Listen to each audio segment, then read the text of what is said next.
What type of execution takes exactly 45 minutes to be completed and keeps the victim conscious until the very last second? What religious ritual demands that the executed person remain alive?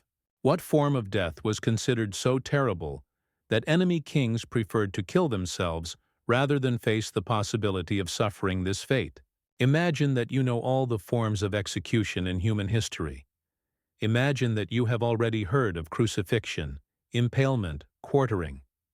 Now imagine discovering something so brutal, so precisely calculated.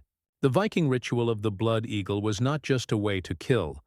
It was a religious ceremony that transformed execution into sacrifice, revenge into worship, and human suffering into bloody art. We are talking about Scandinavia of the 8th and 9th centuries, where the Vikings developed not only techniques of war and navigation, but methods of torture that combined precise anatomical knowledge. This was not a common ritual.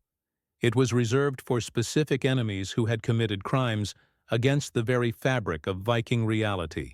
When the Norse sagas describe the blood eagle, they use words that do not exist in any other language. Words created specifically to describe actions that transcended violence. The first documented historical mention appears in the saga of Ragnar Lothbrok, when the sons of the legendary warrior capture Ila, king of Northumbria, responsible for their father's death. What they did to Ila was not simply revenge, it was a religious statement sent directly to Odin. What really differentiated the blood eagle from any other form of execution was its surgical precision. The Vikings who performed this ritual were not simply bloodthirsty warriors. They were specialists in human anatomy who had studied exactly how to keep a person alive during a process. They knew exactly which nerves to cut to maximize pain without causing fatal shock. They knew the precise points where to separate ribs. They understood how to position the body so that the victim could observe each stage of their own transformation. The final result was not just a dead man. It was a human sculpture that moved, that breathed, that screamed while their own lungs were torn from their body. And during this entire process, which lasted almost an hour, the victim remained completely conscious, watching their own metamorphosis. The blood eagle was born from a very specific religious obsession. The Viking belief that Odin, the All-Father, fed not only on the death of enemies.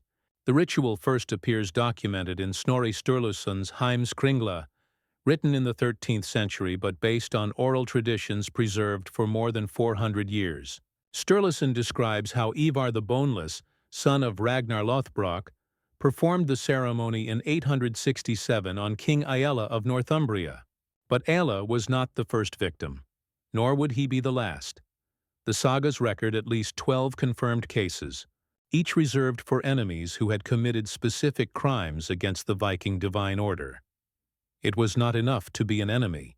Edmund the Martyr, king of East Anglia, suffered the ritual in 869 after refusing to convert Christian subjects.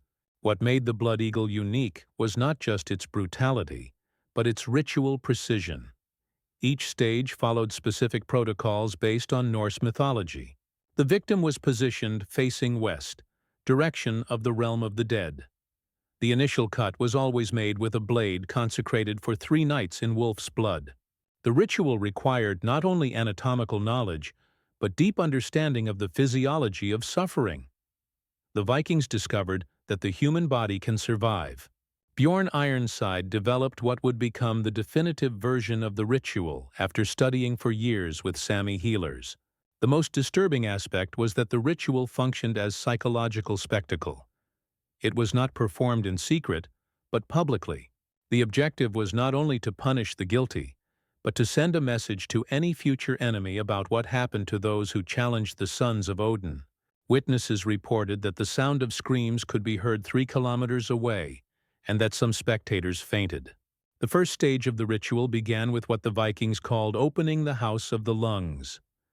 The victim was positioned face down on a specific ritual stone. The executioner made a precise cut along the spine, from the base of the neck to the waist, carefully avoiding puncturing any vital organ. The objective was not to cause quick death. It was to create access. During this phase, which lasted approximately 15 minutes, the second stage was called separation of the wings. With instruments similar to surgical pliers, the executioner systematically broke each rib. This process took another 15 minutes. Each broken rib produced a specific sound that echoed through the execution site. The third stage was the offering of the breaths of life. With the ribs open like wings, the executioner carefully reached into the thoracic cavity. The lungs were then positioned over the victim's back, extended over the broken ribs. And that was not the worst part. The most disturbing thing was that the victim continued breathing. The lungs, even exposed to air, continued functioning for several minutes. The final phase was Odin's kiss. Sea salt was spread over the exposed lungs, both to preserve them and to intensify the final agony. The entire ritual was accompanied by specific chants in Old Norse, recited in rhythm synchronized with the agonizing breathing of the victim. The Vikings believed that these chants guided the sacrificed soul directly to Valhalla, where it would be judged by Odin personally. But the true horror of the Blood Eagle was not in the execution itself. It was in what happened afterward. The Blood Eagle functioned as the most devastating psychological weapon in medieval history. When news reached enemy kingdoms, the effect was instant. Entire armies refused to fight against Vikings.